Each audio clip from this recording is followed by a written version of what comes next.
it leans towards someone like Ron Allen. Anyone, whether it's Ron Allen, Arthur Lee Allen, or anything like that, because, and I don't know if anyone else can really with any of their suspects, there's just not enough evidence or proof. But I think in the balance of probability, when you look at a number of different factors, and there are other factors too, like we know that Arthur Allen was a pretty stocky guy, and sometimes he was looked at as the Zodiac because of eyewitness descriptions. Now, Ron's related and fairly similar looking, but was younger. There's a few interesting things in some of the eyewitness accounts that at least make me think that Ron Allen is a much better suspect than Arthur Lee Allen. I can't say that that means he's the Zodiac, but I think in the balance of probability, there's a number of things that weigh up that just make me bravely curious about him. Whereas I look at Ron Allen and I think, well, gee, he hardly even got interviewed at the time. I mean, he's hidden completely under the radar for so long. He's avoided that interrogation or that spotlight. Yeah, I think one of it is because of he's a pretty stable guy. He's got a family. He looks like he's got a lovely family and had a lovely career. And he's a good landscape architect for sure. I've had a career that's gone between multiple companies. A lot of people do. 30 years straight after university to one job. That's incredible stability and incredible control. I also think the planning side of it, as I said before, I don't think he's one of these avant-garde designers that pushes the boundaries. I think he's quite calculated in how he operates as a landscape architect, and also in his personal life and with the case. He's never been a suspect, so he's never really had that heat. But if you read some of the early police reports, one thing that's really interesting is I think he and his wife said, we were shocked that Arthur Lee Allen could possibly be the Zodiac. Yet I don't really hear that from other people we interviewed, like one of his employers, Tucker, or other people. I never hear this word shocked. And then when you watch Don Chaney on the interview, he's talking about Arthur Lee Allen coming in with guns blazing and a knife and stabbing it down on the table. And you think, well, how could Ron Allen and his wife be shocked when they know full well what kind of trouble Arthur Lee Allen has got into? Maybe they don't suspect him as being the killer, but there's a bit of a disconnect there. So I think he's been really charismatic. I also find it very interesting in the early police reports that he's hardly interviewed. Now, sure, he might have been finishing up his studies, doing masters at Berkeley, but the wife's there, the proxy in front, and I think that's sort of really prevented the police from looking further, certainly into a search of of Arthur Lee Allen's house, the Fresno house at that time. So I think he's very good at being able to plan ahead. I think he's very good at adapting to different situations, and also for that professional background, I think he can think about things from a lot of different perspectives, legal, the consequences, being able to plan ahead and look at those things. And, I think everyone knows in terms of the case, the Zodiac was pretty lucky, on quite a few occasions. So I think there's a bit of luck there as well. I just find it amazing that he's mentioned, he's in the public record, he's part of this, the public interest in this case. But you've got people going down rabbit holes trying to piece together anagrams and the winter solace, and I see the name in the codes and that sort of thing, when actually it's kind of right there in front of you in the letters, the appearance and movements. I think those sort of three fundamental things. What is the skill set? Where are you? At what time? And what does that person look like? It creates a bit of doubt in my mind. Doubt that Arthur Lee Allen was responsible. Now, the working on his own thing is really interesting. I'm sure I read somewhere, and I don't know if it's true, that Don Chaney certainly had spoken about Ron, that Ron looked up to Arthur Lee Allen, that he was a bit of a hero. And I can imagine that as a young kid. There's an age gap between them of about 5 years or so. And certainly early on in their childhood, Arthur Lee Allen would have been a hero, this diving champ and this guy. There could have also been humiliation later on in their life as well. Certainly in Arthur Allen's will, he mentions Ron Allen with a little bit of bitterness. But I find it really interesting that they've always followed each other. When Arthur Lee Allen is in Southern California, Ron goes down to Southern California.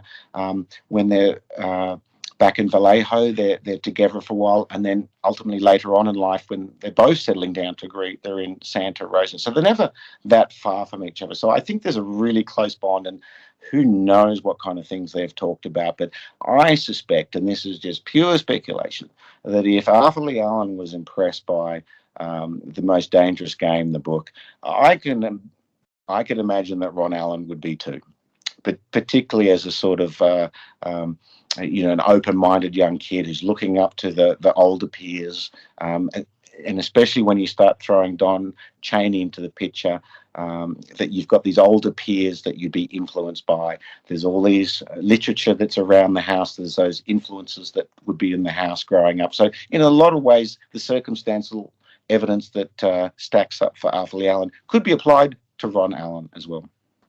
When Don Chaney's interviewed about that, he seems really blasé about that. So I can't really say for sure, but I'm a little bit skeptical in the sense that I think Arthur Lee Allen's profile is more about young boys rather than young girls. Secondly, just the way Don Chaney's so blasé about it, there doesn't seem to be any emotion in that. It's almost just like he's reading from a script. What have I got to say? The Zodiac watch, the trips out to Blue Rock Springs, the molestation. However, I'm sure in some of the early police reports, Ron Allen's wife, Karen, had been discussing this molestation. So that's another interesting sign of it. So whether it happened or not, I don't know. But Don certainly spoke about it, and it seems to be the case that he spoke about it in the late 60s or early 70s as well. It's tricky to know, but, interesting, last year I was watching a lot of this YouTube channel. I don't know if you've seen him, called The Behavioural Panel. There's 4 guys that sit around and they discuss people and they watch footage. There's a British guy and 3 Americans, and they're all ex-FBI interrogators and that sort of thing. And I'd been watching quite a few of the videos last year. And then, as I was saying to you before, when I sort of came onto this case and I saw some videos on Zodiac, some of them were the interviews with Don Chaney and Sandy Panzarella and Ralph Spinelli. And, my feeling after having that experience watching all this behavioural panel videos where they really kind of teach you to pick up on someone's baseline and where they're going into deceit, the blink rates and that sort of thing. And the obvious one is Ralph Spinelli. I mean, he's there with his amazingly perfect hair on TV. When he gets to talk about Arthur Lee Allen, he kind of almost picks something out of his hair as he's talking. And it's really, very odd when he does that. And I noticed that with Don Chaney too. In some of the conversations, he's got a baseline that he's quite accurate in remembering certain things. When he gets onto things like the watch and he goes to detail, it's really quite remarkable. He kind of slows down and his blink rate goes up. It's Don Chaney in the armchair. He's almost loving it. So whether he's lying or he's just lapping this up, or who knows? But I smell a rat when he's talking like that. There's elements of behavioural dishonesty or deceit in doing that, particularly in the way that he goes into such detail on the watch and licking the stamps and that sort of thing.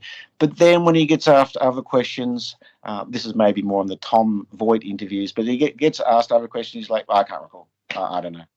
He doesn't add any other context or substratas of information. He's just holding that line.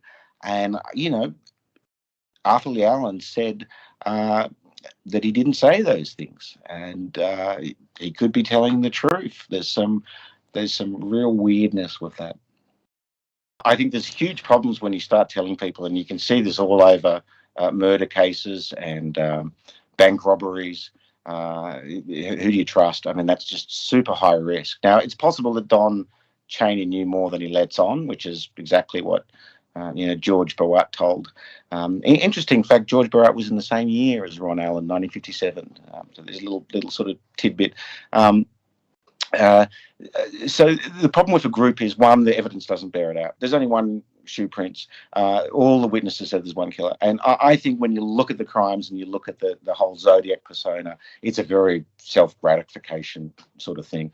If it was one of those group and someone else had knowledge about that and were trying to cover up, I could entertain that. But geez, it would have to be someone really trustworthy. And I almost think that out of that group, hypothetically, if it was Ron Allen was the Zodiac, I think he'd trust his brother, even though his brother, they might have had some difficulties and there might have been some conflict, or there's still that love if they've spent so much time over their life together and they're living in the same cities. There's got to be some bond between them. I think it'd be much easier to trust a brother than it would be someone like Don Cheney, who's really back in Los Angeles and moving on with his life, and not as successful as someone like Ron. Ron's had a really successful career.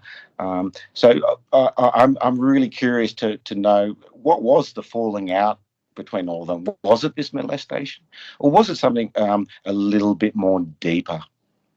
Well, thanks, Ned. I think ultimately, look, I hope that I can present a little bit more detail on the bus bomb diagrams that haven't really been explored, and specifically point to the evidence that shows that they're landscape architecture drawings, or they're certainly influenced by that student landscape architecture work.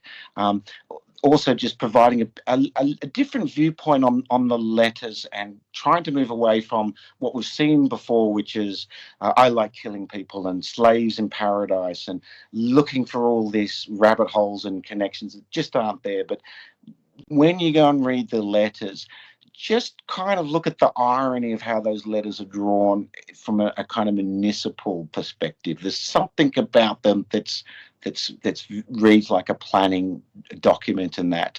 And then also look at the crime scenes as well, where they are, where they're located. They're quite easy targets, the victims.